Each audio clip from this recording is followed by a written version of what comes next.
What's up, guys? We are back. Fitness Profit Multiplier, Anthony and Jimmy. Today, we're going to be discussing how to 10x your sales skills when it comes to selling training to your members.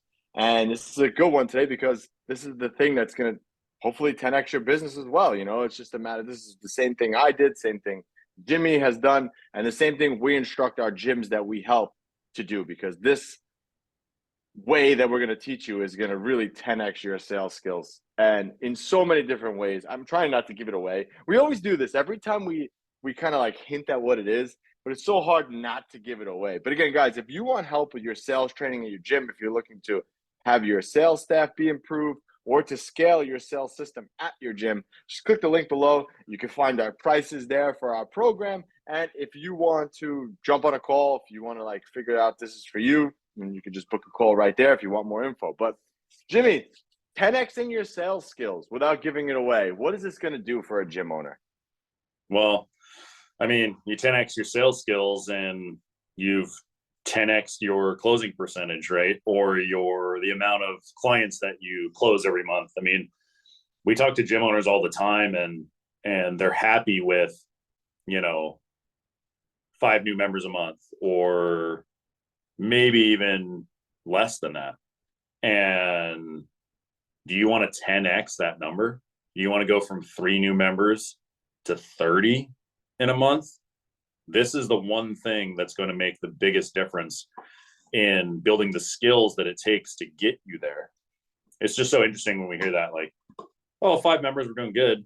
I'm like, it could be 20, it could be 30, right? So if you're closing 3 members a month right now, because you're just dependent on referrals and website leads, and you close 3 people, we can build some skills to get you more closes, more meetings, more sales, and more connects and better engagement with the leads that you have coming through.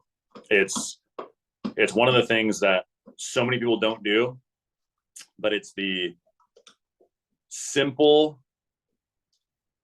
It's just like nutrition, right?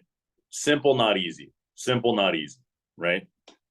It's not easy to continue to diet over and over again and continue to keep yourself in a calorie deficit so you can lose weight. But the X's and O's are really simple. So what is that going to do for your business if you could 10x this one skill? And what is the thing that you need to do to 10x that one skill? That's what we're talking about today. Yeah, I mean, ultimately, it's going to give you more freedom, right? Think about it. Like Jimmy said, and it's very true. We have gyms that we work with who are signing up 5 people when they start with us. 5 new members. And like, listen, I'll take anything, right? In the beginning, especially, like I'll take 5. But yeah, I mean, that number can go to 30, and that's what we have. I would say, Jimmy, would you say like on average, that's kind of like where we get people to 20 to 30? 20 to 30 new members.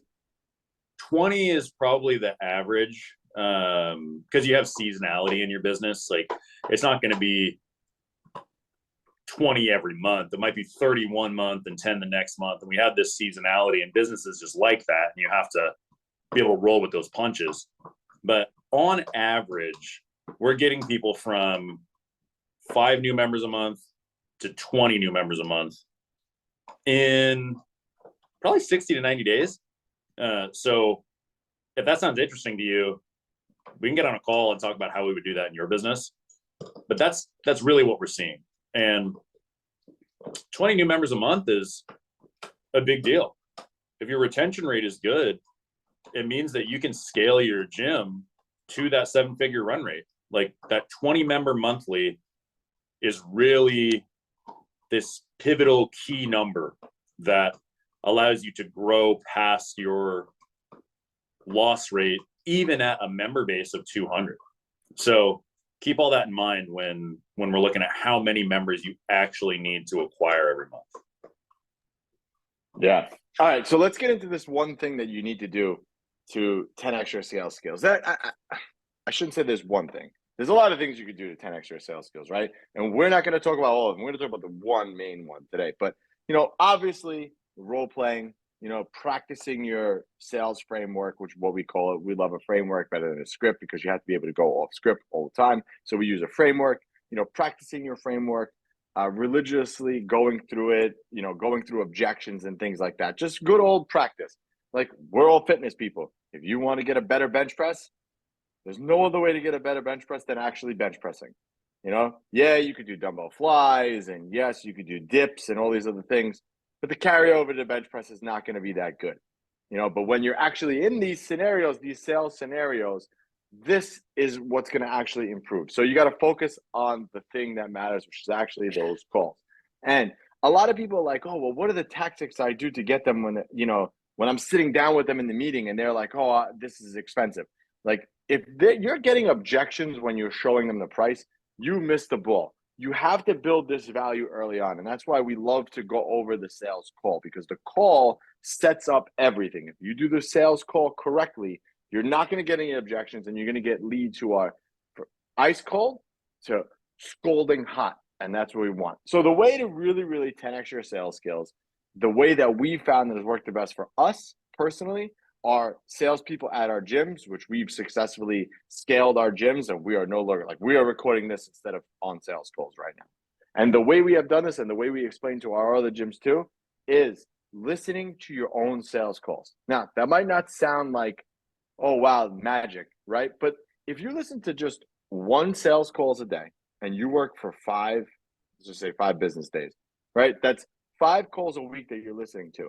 If you do that over the month, that's a lot of calls that you listen to. So not only were you in that call, but now you're listening to that call. And when you listen to those calls, you could pick out the things that you did wrong, pick out the things that you did right, pick out what sounded right, what didn't sound right, what sounded off, what didn't sound off. And that will really 10x your own sales skills, because you can listen to yourself. A lot of people hate the sound of their own voice. Like, I hate listening to myself. I hate watching myself on video, blah, blah, blah. I do too. I hate it. But I have to watch it for feedback. Again, using a lifting analogy, if I want to get better at bench press, we'll go with that. If I want to get better at bench press, if I video my bench press every time I bench press, I'm sure I could find things that I'm doing wrong in the bench press. Oh, I could have paused a little bit more here. My feet should have been a little bit more back. I wasn't using leg drive here. I wasn't engaging my chest here, whatever. But the only way you do that is with feedback. Now, I'm talking a little bit too much here, Jimmy, but just give me a second and then I'll pass it off to you. But the one caveat here is, when you listen to your sales calls, a lot of people will tell you, listen to the failed calls. But the failed calls are not the ones that are good. Those are not the ones that I want you to listen to. I want you to listen to only your successful calls, because as a salesperson, you're getting a lot of rejection anyway. People are going to hang up on you. People are going to tell you, no, it's expensive. This gym is cheaper, blah, blah, blah. You're going to get beat up all day. If you listen to more of that negativity and that negative self-talk, it's just going to keep compounding that. But if you listen to the good sales calls, the sales calls that convert, then you could figure out, okay, why did this person convert? What did I say to get the person to convert? And then you could mimic that over and over and over. Okay, my tone was really good here. That's why they probably, converted. Or I said this here. I'm going to keep saying that there. So the gold is in listening to your sales calls every day, but in listening to the successful ones every day. 100%. And on top of that, when we look at sales calls and we've used the bench press analogy that Anthony was using. When we look at bench press, is it better for you to review your own video, or do you get more progress by having somebody there with you critiquing your video for you, or critiquing what's going on as it's happening in your workout? Honest question. Well, that's why we're coaches. We coach people while they're doing it. If you have online clients, we watch their videos and coach them, because we can see it from a different eye. So if you're an owner right now and you're having other people dial the phone for you, review their calls so you can give them feedback on what's going on. This episode is all about reviewing phone calls. So many of you listening to this right now are not doing that at all. And I know that that's the case. You aren't reviewing the phone calls. You aren't listening to yourself. You aren't listening to your salespeople. You're not reviewing them to see where the things are that you can change to increase your booking percentage. Because that's what it is. It's the booking percentage and the show percentage that are determined by the phone call. So if you want to increase booking percentage, you want to increase show percentage, we have to review these calls on a regular basis. You as the manager and the owner of your business, or if you have a manager that can review the calls for your dialers, that's also a good option. But we look at it, you have to review them, they have to review their own calls, and we have to make this a consistent practice, just like brushing your teeth. Yeah, and like I said, it doesn't have to be a complicated, long, drawn-out thing. Listen to one call a day, 10 minutes. Our software that we use allows us to listen to them at a faster speed. So you could listen to it. If it's a 10-minute call, you can listen to it on 2x speed and it's done in 5 minutes. And really listen to it and pick out, if you're a salesperson, you listen to this, or you're a gym owner listening to this, the owner who's not doing the sales anymore, listen to the stuff that they did right and pick out that stuff and compliment the person on it. I forgot the saying, but it's like, you could, if you want the dog to stop pissing on the floor, don't give him a treat when he's pissing on the floor, right? Essentially, if the dog pisses in the house and you're giving the dog a treat, you're rewarding that behavior. But if your salesperson is doing something right, reward that behavior because they'll psychologically keep doing that behavior. So, hey, Johnny, I love the way you keep mentioning that person's name during the call. That was really good. Now they're like, oh shit, every time I mention I get a compliment every time that, I mention someone's name. They're going to do that more and more and more.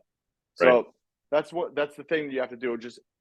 I've found over the years when scaling a sales team, you're better off just complimenting them on the things they're doing right and not being so hard on them on the stuff that they're doing wrong. And as yourself as a salesperson too, don't get down on I fucked up there. I shouldn't have said this. I should have said that. Damn, I shouldn't have did this. That's good to listen to, but you have to listen to what you did good that got the person to convert and focus on that stuff. Because if you can build that up and continue to do those things more and more and more, then you can slowly start to layer in the other things. Because if you continue to do the good things over and over and over again, you solidify them in your mind. That's now a solid practice of everything that you're doing to get somebody across the buying line. And then you can look critically at it after that, after you've had the positive feedback of, I'm doing this right, this right, this right, and this right. What now can I improve upon? So it's, what is an area of excellence? What is an area of opportunity? We want to start with the level of excellence because it's positive feedback as to you doing better. So it's excellence and opportunity. It's not, this was fine and this was horrible.